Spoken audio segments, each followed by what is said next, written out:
Hi friends, welcome back to my channel. ఈరోజు మనం సోషియాలజీలోని కొన్ని ప్రాక్టీస్ బిట్స్ ఒకసారి చూద్దాం. ఫస్ట్ క్వశ్చన్, జాతీయ వెనుకబడిన తరగతుల కమిషన్కు రాజ్యాంగబద్ధత కల్పించిన రాజ్యాంగ సవరణా చట్టం ఏది? ఆప్షన్స్: 101వ రాజ్యాంగ సవరణా చట్టం 2017, 102వ రాజ్యాంగ సవరణా చట్టం 2018, 103వ రాజ్యాంగ సవరణా చట్టం 2019, 104వ రాజ్యాంగ సవరణా చట్టం 2020. ఇక్కడ ఆన్సర్ కనుక మనం చూస్తే 102వ రాజ్యాంగ సవరణా చట్టం 2018. కింది వెనుకబడిన తరగతుల కమిషన్లు వాటిని ఏర్పాటు చేసిన సంవత్సరాలను జతపరచండి. కింది వెనుకబడిన తరగతుల కమిషన్లు వాటిని ఏర్పాటు చేసిన సంవత్సరాలను జతపరచండి. Match the following. Please friends, నేను మరొకసారి రిక్వెస్ట్ చేస్తున్నా, ఈ మధ్య కాలంలో జరిగే ప్రతి కాంపిటేటివ్ ఎగ్జామ్లో స్టేట్మెంట్ రూపంలో కానీ ఇలా మ్యాచ్ ద ఫాలోయింగ్ రూపంలో కానీ క్వశ్చన్స్ అడుగుతూ ఉన్నాడు. టీఎస్పిఎస్సి కానీ ఏపీపీఎస్సి కానీ క్వశ్చన్ ప్యాటర్న్ చేంజ్ చేసింది.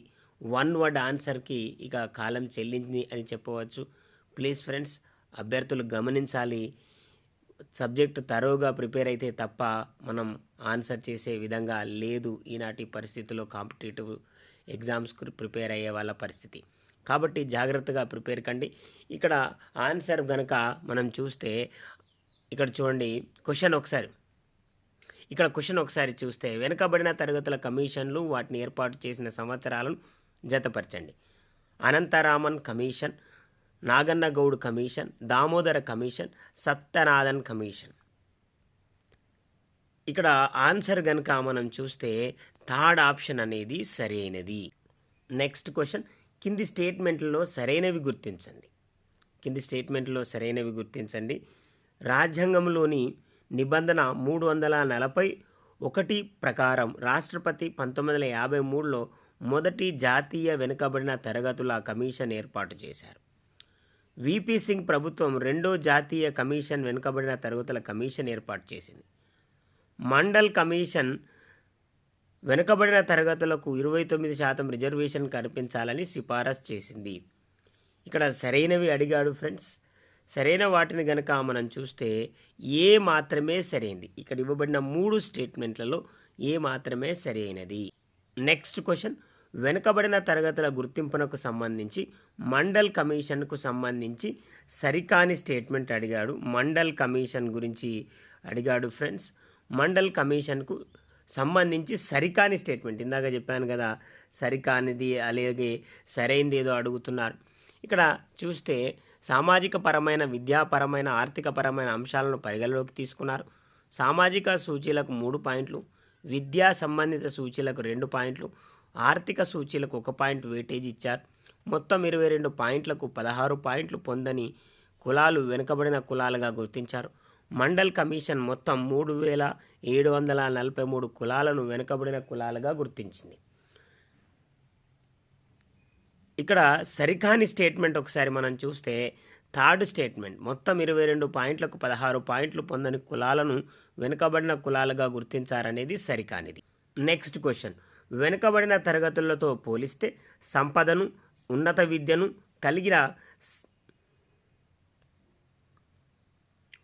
విద్యను కలిగి సమాజంలో అభివృద్ధి చెందిన వర్గంగా పరిగణించే క్రిమీలేయర్ భావనను ప్రతిపాదించిన కమిషన్.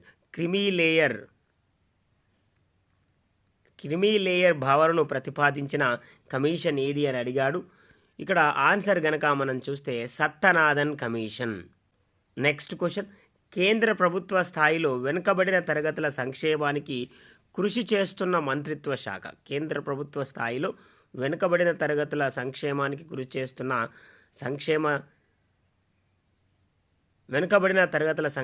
కృషి చేస్తున్న మంత్రిత్వ శాఖ ఏది అని అడిగాడు.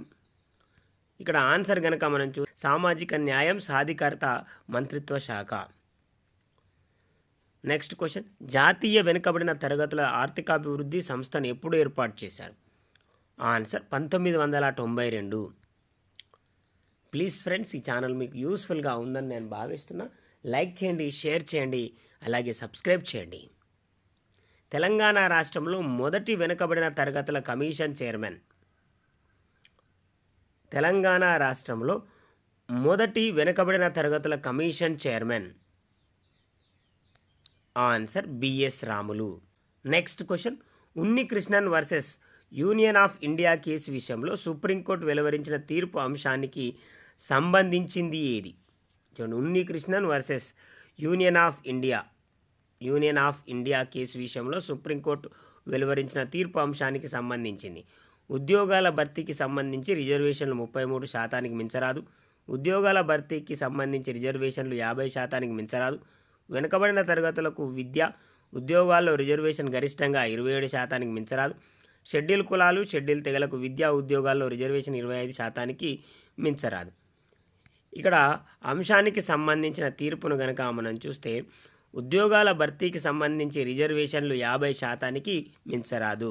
విదేశాల్లో ఉన్నత విద్యను అభ్యసించే ఇతర వెనుకబడిన తరగతుల విద్యార్థులకు మహాత్మా జ్యోతిరావు పూలే ఓవర్సీస్ విద్యానిధి ద్వారా అందించే ఆర్థిక సహాయం. ఆన్సర్ 20 లక్షలు. ప్రధానమంత్రి జీవన్ జ్యోతి బీమా యోజన ద్వారా ప్రయోజనం పొందేవారు. ప్రధానమంత్రి జీవన్ జ్యోతి బీమా యోజన ద్వారా ప్రయోజనం పొందేవారు. ఆన్సర్ మత్స్యకారులు. స్టేట్మెంట్స్, ఇక్కడ సరైనవి అడిగాడు, సరైన సమాధానాన్ని గుర్తించండి అడిగాడు. స్టేట్మెంట్స్ ఇచ్చాడు, స్టేట్మెంట్స్ రూపంలో క్వశ్చన్ సరైనవేవో సరికాందేదో అడిగాడు. ఇక్కడ తెలంగాణలో అత్యంత వెనుకబడిన తరగతుల కార్పొరేషను 2017లో ఏర్పాటు చేశారు. అత్యంత వెనుకబడిన తరగతుల జాబితాలో 35 కులాలను చేరుస్తూ 2018లో జీవో విడుదల చేశారు. తెలంగాణలో అగ్రవర్ణ పేదలకు విద్యా ఉద్యోగాల్లో 10% రిజర్వేషన్ కల్పించడానికి సంబంధించిన మార్గనిర్దేశకాలను 2021లో విడుదల చేశారు. ఇక్కడ ఆన్సర్ గనక మనం చూస్తే ఇక్కడ ఇవ్వబడిన 3 స్టేట్మెంట్స్ కూడా సరైనవి. తెలంగాణ ప్రభుత్వం వెనుకబడిన తరగతులకు కల్పిస్తున్న రిజర్వేషన్ శాతం. ఆన్సర్ 29. నెక్స్ట్ క్వశ్చన్, నీరా పాలసీ ద్వారా ప్రయోజనం పొందేవారు. నీరా పాలసీ ద్వారా నీరా కేఫ్ హైదరాబాద్లో ఏర్పాటు చేసినట్టుగా మనందరికీ తెలిసిన విషయమే. గత ప్రభుత్వం నీరా కేఫ్ని ఏర్పాటు చేసింది. ఇక్కడ నీరా పాలసీ ద్వారా ప్రయోజనం పొందేవారు ఎవరు? ఇక్కడ ఆన్సర్ గనక మనం చూస్తే గౌడ కులస్తులు. సరికాని అంశాన్ని గుర్తించండి అని అడిగాడు. ఇక్కడ సరికాని అంశాన్ని గుర్తించండి అని అడిగాడు. చేనేత మిత్ర చేనేత కార్మికులకు 100 కోట్ల రూపాయల మూల నిధిని ఏర్పాటు చేశారు. చేనేత లక్ష్మి పొదుపు ద్వారా చేనేత వస్త్రాలను రాయితీపై అందించడం. నేతన్నకు చేయూత చేనేత కార్మికుల్లో పొదుపును ప్రోత్సహించి వారికి సామాజిక భద్రత కల్పించడం. తెలంగాణ ప్రభుత్వం టెక్స్టైల్ ఆపరెల్ పాలసీ కాలం 2018 నుంచి 23 వరకు. ఇక్కడ సరికాని దాన్ని గనక మనం చూస్తే తెలంగాణ ప్రభుత్వం టెక్స్టైల్ ఆపరెల్ పాలసీ కాలం 2018 నుంచి 23 వరకు అనేది సరికానిది. ప్లీజ్ ఫ్రెండ్స్, ఈ ఛానల్ మీకు యూస్ఫుల్గా ఉందని నేను భావిస్తున్నా. లైక్ చేయండి, షేర్ చేయండి, అలాగే సబ్స్క్రైబ్ చేయండి. నెక్స్ట్ క్వశ్చన్, చట్టం సంవత్సరాలను జతపరచండి. ఇక్కడ ఇవ్వబడిన చట్టాలను అలాగే అవి చేసిన సంవత్సరాలను జతపరచండి అని అడిగాడు. ఇందాకే చెప్పాను ఫ్రెండ్స్, మ్యాచ్ ద ఫాలోయింగ్ అలాగే స్టేట్మెంట్ బేస్డ్ క్వశ్చన్స్ ఎక్కువ వస్తున్నాయి. మీరు అభ్యర్థులు గమనించగలరని నేను విన్నవిస్తూ ఉన్నా. ఇక్కడ మనం చూస్తే చట్టం అలాగే సంవత్సరాలను జతపరచండి. హిందూ వివాహ చట్టం, హిందూ వారసత్వ చట్టం, ప్రత్యేక వివాహ చట్టం, ప్రసూతి సౌకర్యాల చట్టం. ఇక్కడ ఆన్సర్ గనక మనం చూస్తే థర్డ్ ఆప్షన్ అనేది సరైన జత. వరకట్న నిషేధ చట్టం ఎప్పటి నుంచి అమల్లోకి వచ్చింది? Answer 1961 July 1. సరికాని స్టేట్మెంట్స్ను గుర్తించండి. సరికాని స్టేట్మెంట్స్ గుర్తించండి అని అడిగాడు. Visakha versus state of Rajasthan case 1997 విషయంలో సుప్రీంకోర్టు 100 మంది లేదా అంతకంటే ఎక్కువ మహిళలు పనిచేస్తున్న ప్రభుత్వ ఎయిడెడ్ ప్రైవేట్ ప్రభుత్వేతర సంస్థల్లో మహిళల రక్షణ పట్ల యాజమాన్యం పూర్తి బాధ్యత వహించాలని తీర్పునిచ్చారు.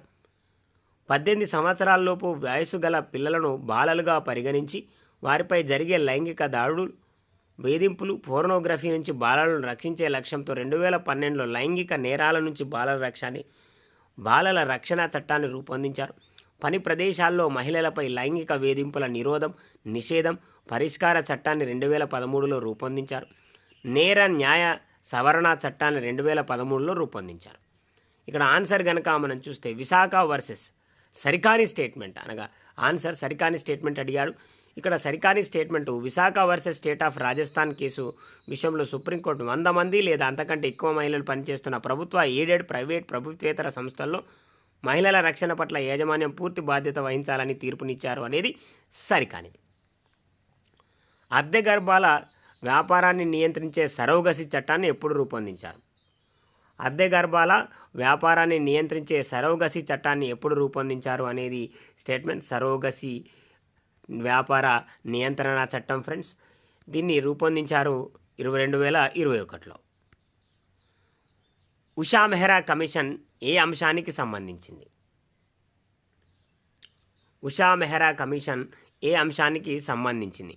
మహిళలకు సామాజిక, ఆర్థిక, రాజకీయ సాధికారత, నిర్భయ సంఘటన బాధ్యులను శిక్షించడం, మహిళలకు భద్రత తీసుకోవాల్సిన చర్యలను సూచించడానికి, సరోగసి బాధిత మహిళలకు ఆరోగ్య, ఆర్థిక భద్రత, 10 కోట్ల రూపాయలతో నిర్భయ నిధి ఏర్పాటు. ఇక్కడ ఉషా మెహ్రా కమిషన్కి సంబంధించిన దాన్ని మనం చూస్తే నిర్భయ సంఘటన బాధ్యులను శిక్షించడం, మహిళల భద్రతకు తీసుకోవాల్సిన చర్యలను సూచించడానికి సంబంధించింది. ఇవి ఫ్రెండ్స్ కొన్ని సోషియాలజీలోని ప్రాక్టీస్ బిట్స్. మరికొన్ని ప్రాక్టీస్ బిట్స్తో మరొక వీడియోలో కలుద్దాం. ఈ ఛానల్ మీకు యూస్ఫుల్గా ఉందని నేను భావిస్తున్నాను. లైక్ చేయండి, షేర్ చేయండి, అలాగే సబ్స్క్రైబ్ చేయండి friends. Thank you very much.